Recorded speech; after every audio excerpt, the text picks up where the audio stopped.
Olá, hoje eu vou falar sobre osteoporose, uma doença osteometabólica cada vez mais frequente no nosso meio. Vou falar dos sinais, dos sintomas, como fazemos o diagnóstico e quais as principais ações para a sua prevenção.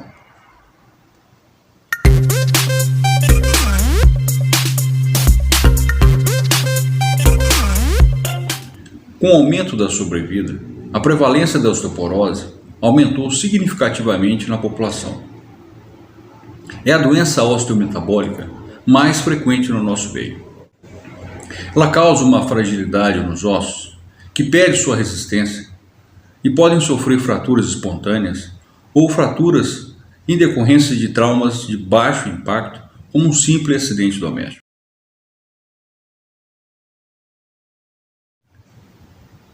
Quem são as pessoas vulneráveis? Mulheres na pós-menopausa que, com a queda hormonal, perdem o fator protetor dos ossos. Sobretudo as mulheres de pele clara, olhos claros e biotipo magras. Tabagistas. Pessoas que sofrem de alcoolismo.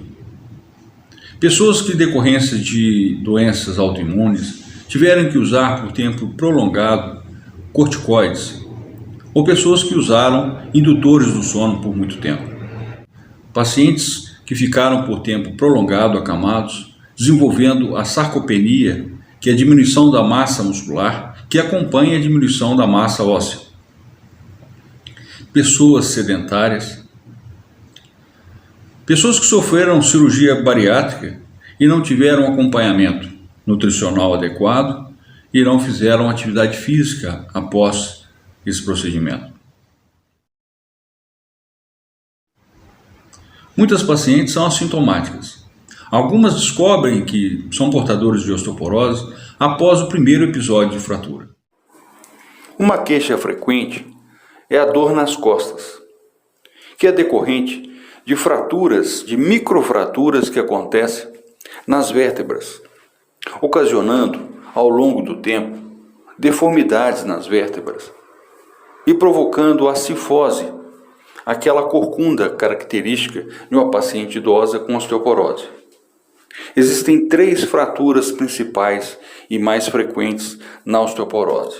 É a fratura da coluna, que causa achatamento da vértebra, a fratura do punho, do rádio distal, que geralmente acontece quando o paciente cai e tenta se proteger usando os braços, e a terceira fratura, e a mais grave, a fratura do fêmur proximal, a nível do quadril.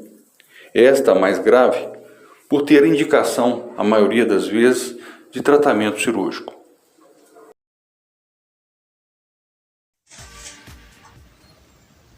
Bom, o diagnóstico é feito pela densitometria óssea. Pacientes menopausadas ou homens acima de 50 anos, adotamos o critério chamado T-score. E o que seria isso? É uma comparação que se faz dos resultados densitométricos da paciente avaliada, dos resultados de um banco de dados de pacientes adultos jovens. E avaliamos esse dado segundo critérios da OMS. Se o seu resultado obtiver um valor com desvio padrão até -1 em relação à população adultos jovens, nós consideramos normal, representado pela faixa verde no gráfico. Valores de desvio padrão de -1 até -2,49, consideramos osteopenia, representado pela faixa amarela.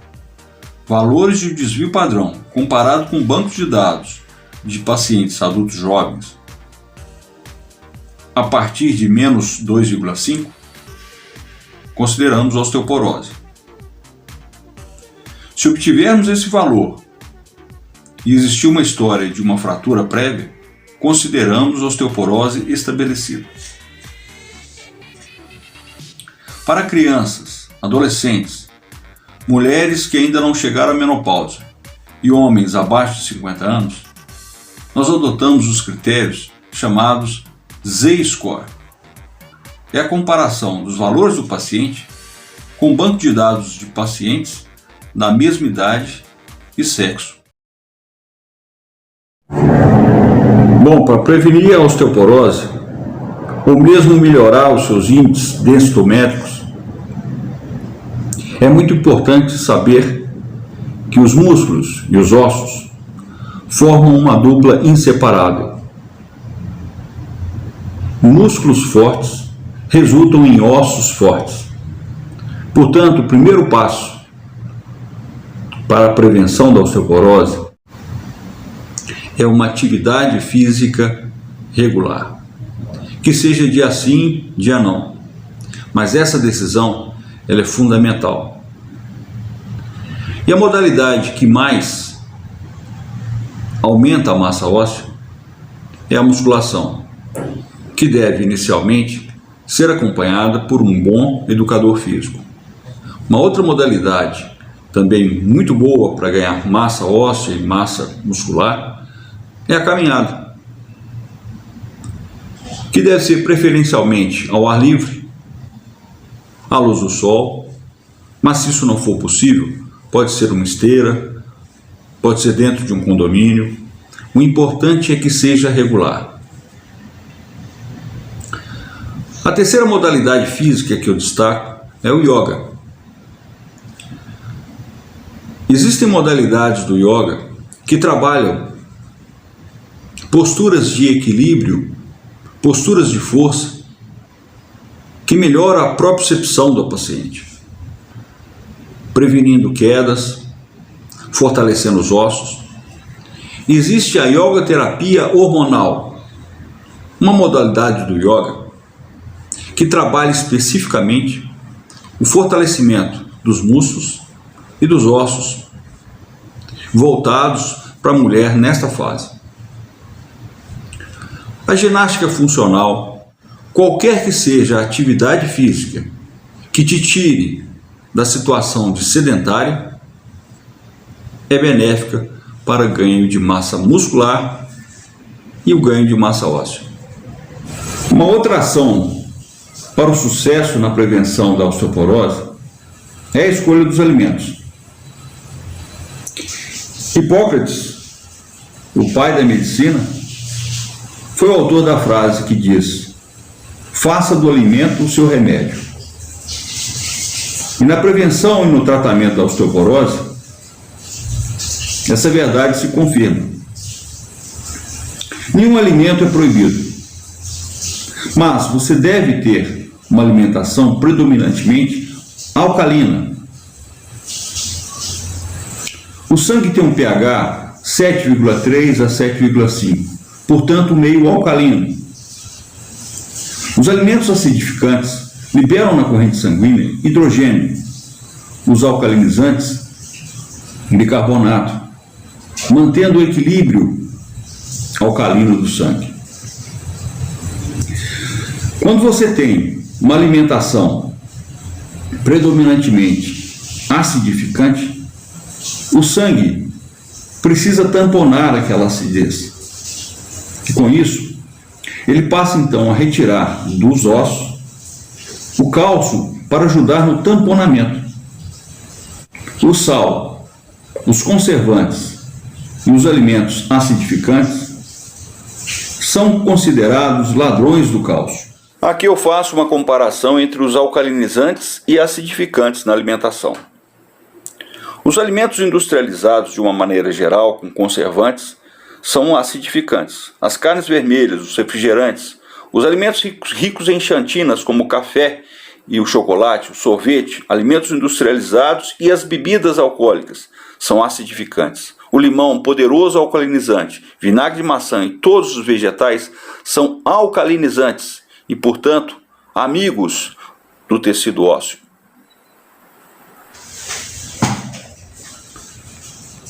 Um outro aspecto importante é a taxa de absorção do cálcio que tem nos alimentos. A natureza é sábia. Veja como animais de grande porte, de ossos fortes, animais poderosos, veja como eles conseguem o seu cálcio através dos vegetais.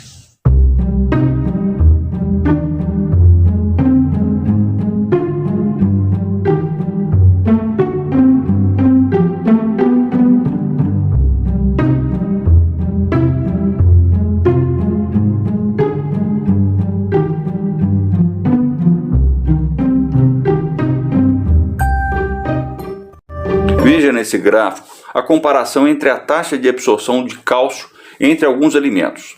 O brócolis, 61,3% da capacidade de absorção nos ossos. O repolho chinês, 53,8% de capacidade de absorção. A couve, veja a predominância da absorção desses vegetais. O leite, o queijo e o iogurte, 32,1%. Sendo que entre eles, o iogurte possui lactobacilos, que ajuda na absorção intestinal de cálcio. Bem, eu concluo essa conversa com uma frase que diz que você deve descascar mais e desempacotar menos. Procure ter uma alimentação com menos conservantes, uma alimentação mais natural. Com relação à suplementação, eu destaco a vitamina D3, a vitamina K2 e o magnésio. Espero que você tenha gostado. Tchau e até a próxima.